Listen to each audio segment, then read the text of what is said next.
guys, welcome back to Strong Successful Male. So for today, I'm going to do an update to a pretty popular video I did about 10 days ago, which was titled, Toxic Wife Thought I'd Never Leave Her to Live the Life of My Dreams, She Thought Wrong. And guys, that video, which is about 52 minutes long, I believe, was one of the longest ones I ever did, and I was honestly quite surprised that so many of you guys watched it and enjoyed hearing about this guy's story. And as a recap, because it was, 10 days ago, that's about the guy who right now is in his early to mid-60s, who's finally had enough. Finally had enough of being married to an a-hole and left her and to live the life that he wants. That he's now living in an RV or something like that, working in different national parks for a while, then moving on to another one, and he loves his life. But as you recall, he had two marriages, and the first marriage, he had a daughter, and the wife, in the beginning, things were great for years. They regularly hooked up, thought he had a good thing going, and the last year of their marriage, I think 18 years in, that's when he saw all the red flags, and of course, she was cheating on him, and took him to the cleaners in the divorce. After that, when he healed, he eventually married a second time, which I can't believe, after going through the first one. And in the beginning, everything was great. Lots of SCX, having a good time. And then over time, it got worse and worse in terms of the disrespect that she was showing towards him on multiple fronts. The SCX came pretty much to a screeching halt. She was put on like 40 pounds. She's like 5'2", so 40 pounds is a lot of meat on the bones of a gal. She's a Latina gal, so there's a lot of drama and things like that, which can often happen with the Latina gals, particularly if they see weakness in their men. And you Latina girls out there know what I'm talking about. Or you guys out there dating Latina girls know what I'm talking about. But anyhow, he had enough. And he left. And he made, as you can imagine, lots of mistakes where he let so much BS slide, didn't check her, all that stuff. And now he is here with an update here on his situation.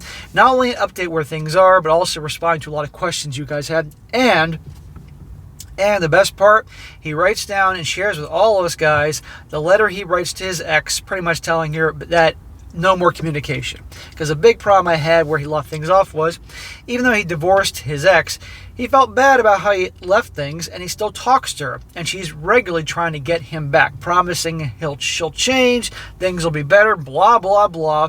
In other words, he started acting like a man, and he left, walked away, as I tell all you guys, which is the most powerful thing, and now she wants him back. And I said it was a terrible idea. You should cut her off because eventually you'll probably cave, and people generally don't change, and she'll bring all this drama and BS into the happy life that you're having now. And our guy is finally doing that, it seems.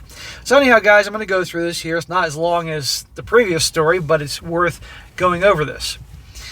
So he says, hello SSM.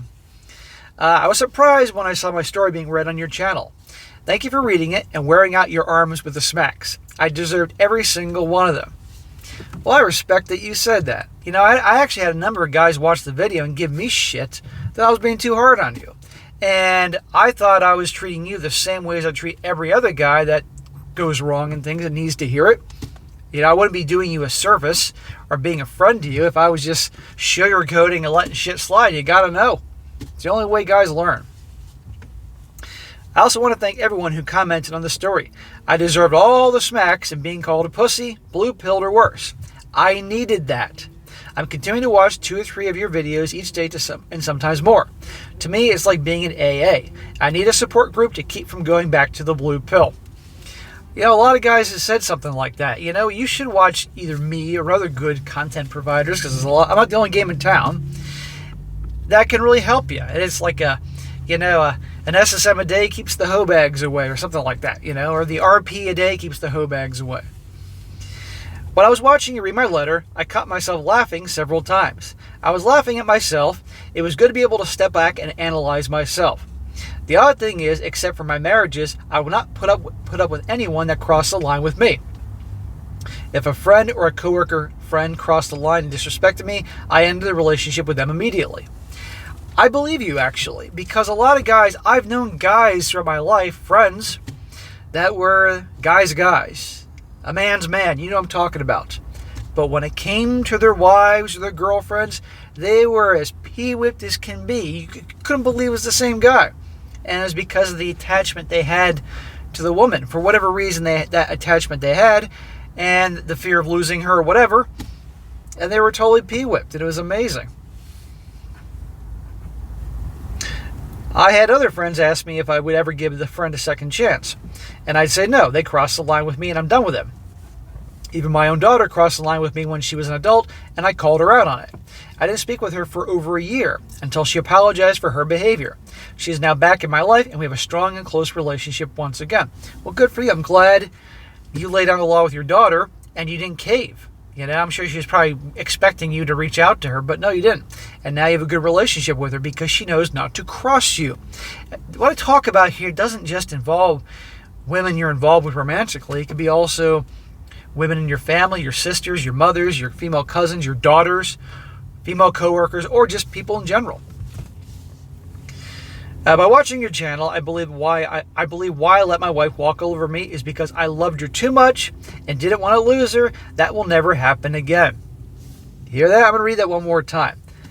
I believe why I let my wife walk over me is because I loved her too much and I didn't want to lose her. Translation, he feared he was going to lose her. Therefore, he acted in ways that he wouldn't act with other people. They didn't fear loss. And in a way, that caused the demise of everything. And he said, I loved her too much.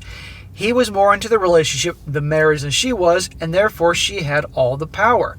It's unfortunate that it is this way, but it is far better for the guy to be less into the relationship than the woman, because otherwise he is less likely to call her on her crap and let her get away with BS when she tests him or just acts like a general a-hole, whether it's a test or not.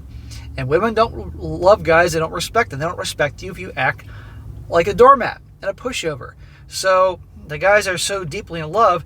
Now, there are some guys that have the capacity to truly be in love with their women, but also walk away. It's rare. So it's in a way better that you're not deeply in love with them. You can love them and and enjoy their company during the good times, but being deeply in love could cause a guy problems. Let her be deeply in love. Anyhow, right there, he said it. You're learning, my man. You're healing because you're recognizing all this. When I was married, I would keep quiet so not to rock the boat and have no confrontation. Smack! That's the worst thing you can do. And I know you know that, but I got to give you one smack in this video. People give me shit if I don't give enough smacks.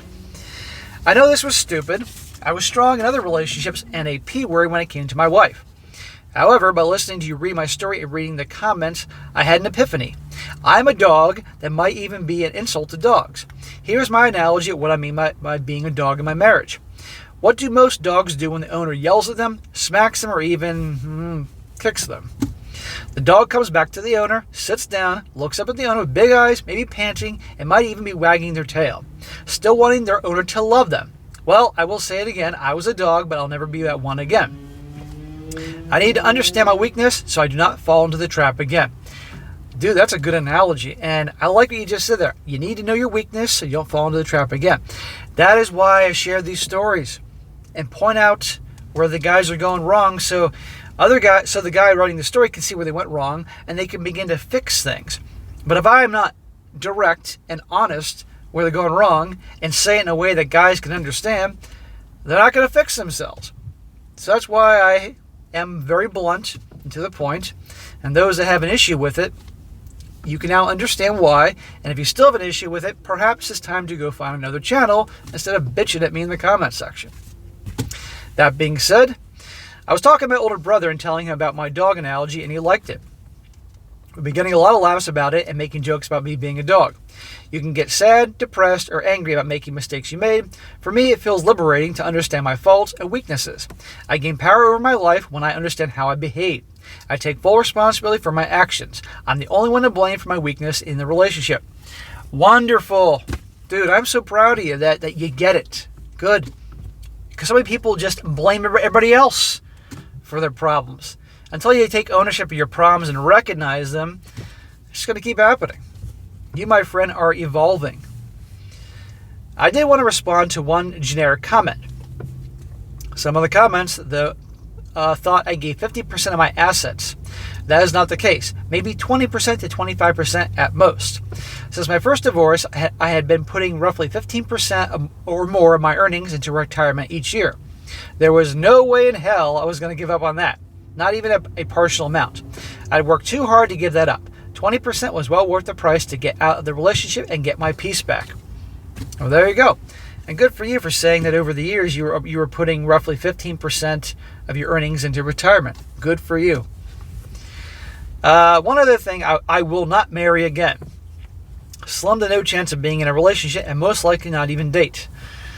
Who can blame you given the world we're in right now and how they behave? Why put up with women's game playing? What a bunch of BS. Too old for that crap. I have absolutely no interest in women at this time. I choose to stay single and be happy and not put up with women's drama. No way I will ever get back with the ex.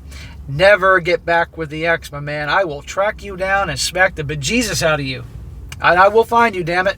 Believe me, I got a whole network of people that I could somehow find a connection to who you are and track you down. And I will record it and I'll put it on YouTube and make a ton of money smacking the shit out of you. Lots of commercials of me smacking you if you get back with your ex. So help me God. I swear right here. Your ex is a pain in the ass. There's a reason she's your ex. And I will say this, my man. If you truly learn the reasons where you went wrong, you can eventually, if you want to, have your lady friends. That's when you get to be 60 plus, they're no longer girlfriends, they're lady friends. You choose to have lady friends down the road that you click with. You'll now know what to do and what not to do. Anyway, he says, I emailed a letter to my ex today explaining my part in our failed marriage. I needed to write the letter to get something off my chest. The letter gave me closure. I had a big part in the failed marriage. I was weak and did not stand up immediately when she disrespected me. If I had, maybe things would have been different. Either the marriage would have ended much sooner or she would have respected me and the marriage would have lasted. But I will never know. I must own that. I'm okay with that. Life moves on and I couldn't be happier. Right. If you come to peace with all that, then good. He says, thank you, SSM, for your viewers and opening my eyes. If you have any comments on what I have said, I'm all ears. If you're interested, below is the letter I sent to my ex. This letter should end any contact with her. If not, I will block her. So, this will be the first time I believe I've ever shared a letter that a guy sent to his ex pretty much saying, here's the reason why it didn't work, blah, blah, blah, and we're fucking done. And good for you for blocking her. Now, I'm going to do something I never do. I'm going to read this whole letter he sends his wife without interrupting. And some of you guys are saying, hallelujah, SSM will finally shut the fuck up. I know, it will be hard. I know you'll be like, damn it, I want to hear him make comments. But I will shut up, and then I'll comment at the end. Here's his letter to his ex. He says, hello, and I'm not going to say her name. Hello. As the subject line says, my part in our failed marriage. But it's not what you think. I'm writing this instead of talking with you because I didn't want to be interrupted and lose my train of thought. You have told me in a few phone conversations in the past that I'm too nice and won't speak my mind. I'm not going to be nice anymore, but I'm not going to be mean either. I'm going to speak my truth. This is my perception, not yours. What I'm going to say, you can twist it around any way you want, but it doesn't matter to me. I was treated with no respect. You rarely, if any at all, considered my feelings and didn't appreciate me. Here is where everything went wrong. I did not speak my mind and demand respect at the time I was being disrespected. I'm not like a woman who can remember every little detail and the when and where. But I do remember some clearly, and some are just things that repeatedly happen over time. So here are a few examples of being disrespected and being unappreciative.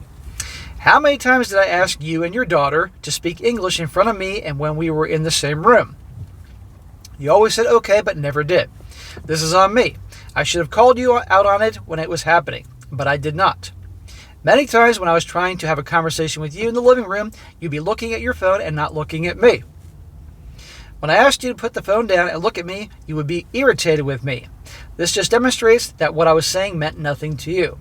If you cared about what I was saying, I would not have to ask you to put your phone down. You would have willingly done it and turned and looked at me and given me your undivided attention. Both of these examples happen all the time. A few other incidents that I recall. The last year or so of our marriage, I was doing all the house cleaning, yard work, bills, and maintaining the cars. I can still remember working on the weekends to get the rental house ready to sell.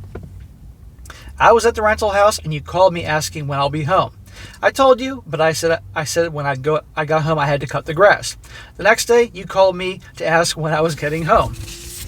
I told you the time, but I said I had to clean the bathroom when I got home. On that same day, I had to go home in the middle of the day to pick up something, and when I walked into our house, there you and your daughter were sitting next to each other on the sofa watching TV. That evening when I got home, both of you were still sitting there watching TV. I cleaned the bathroom, and you could care less, just kept watching TV. On another occasion, you left with your daughter on a Saturday or Sunday. You told me you'd be home shortly around 12 p.m. noon. You didn't come home until 7 p.m. You never called or texted me to let me know you were going to be home late. When you got home, I asked you why you didn't text me to let me know. You said, I just got excited about shopping and forgot the time. In other words, you just blew me off like, what's the big deal? Remember the big Texas freeze when the power went out for a few days? Your daughter was 20 years old at the time of the big freeze. Instead of sleeping with your husband, you slept with her. This is recent, a few months ago, but it's relevant. You texted me a photo of the guy pruning the tree in front of the yard of the house and said how you were impressed with his yard work, or his hard work. I pointed out I did the same thing. You said, yeah, but he's old. Well, the work is still hard, and you didn't give a crap when I did the work. But this next one takes the cake. On one Sunday, you were out with your daughter for most of the day. The next day, I was sitting in my chair when you came home from work. You walked up to me and said she changed the radio station in my car, and I don't know how to change it back to my radio station. And you asked if I would change it back the radio station. I was stunned. I was thinking to myself, she can't be asking me to do this. I had two options to tell you to figure it out yourself or just go and change the station. If I told you to figure it out, you would have been pissed at me all night. So for sake of peace, I just changed the channel. I didn't want to, but I did. Stupid me. There were also times you would say things that made me feel like I didn't provide enough or did not appreciate what we had, like a nicer home or something indirectly comparing our neighborhood to your friends. You would criticize something about my appearance, like some of my eyebrow hairs were not in line or not straight, and then you would try to fixing them. It wasn't that you were pointing it out, it was the disgust in your tone of voice directed at me. Just small jabs exposing my imperfections. We all have imperfections, including you. Besides not respecting me, you didn't respect my things. You threw many of my things away without asking. But the one that still pisses me off to this day is when you threw away my first car racing a third place trophy. A pewter mug that I won when I was 16. It was one of the 2 trophies that I kept in the house. I asked you what happened to it and you couldn't or wouldn't answer me. But we both know what you did with it. I have no clue what you're thinking or why you did it. You seem to have no remorse throwing the trophy away or anything of mine. Look, I'm not perfect, not even close, and I have my flaws. Too many to count, but you completely disrespected me and took me for granted. My mistake is what I said at the beginning of this letter. I didn't stand my ground and demand to be respected. Over time you knew you could walk all over me because I allowed it. Shame on me. I was weak when it came to you. The best analogy for a guy like me is I'm a dog, glutton for punishment. A dog loves its owner. It doesn't matter if the dog gets yelled at or smacked or kicked, it will always come back to the person that smacked them. Well, I'm not going to be that dog anymore. I will never allow someone to walk all over me again. You told me after I left you wanted me to fight for you. Here is my answer. I will never fight for someone who doesn't respect me. I left for 2 reasons, being disrespected in my own home and wanting out of the rat race and wanting to do it before I got too old to enjoy life. You couldn't imagine that I had left you for peace. You thought there had to be another woman. You were mistaken. You also said if we were ever to get back together, how could you trust me not to leave you again? Here's my answer. How could I trust you not to disrespect me? I won't leave you. You would be gone. I would not put up with being disrespected or taken for granted ever again. As I said before, I will never marry again, period. It's taken me years, slow learner, to figure out what a fool I was not to stand up for myself in our marriage. But from the day I left, I told myself I will never let a woman walk all over me again. Things might have been different if I would have had the balls to put my foot down when you disrespected me, but we will never know. I'm not going to debate with you what I just wrote. You don't have to agree with what I said. That's okay, but we will have to agree to disagree.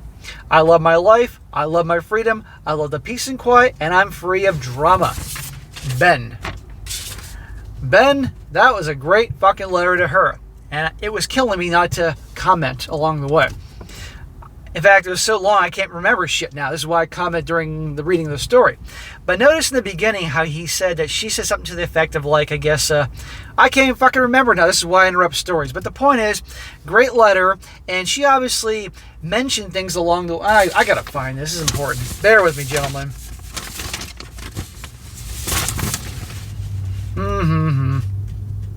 Fuck it. I can't find it. This is why I interrupt things all the time, because I'll forget stuff. But anyhow, she obviously, there was something in the beginning about her pointing out things about why he shouldn't check her or something like that. But anyhow, that's a great letter. And she's a fucking asshole. And I'm glad that you wrote that to her. Now she knows. And because I like how you said that if you didn't write it, you'd lose your train of thought because she'd keep interrupting you and everything, which of course she would. Any guys ever tried to have a debate with a gal or speak his mind and she'll keep interrupting him?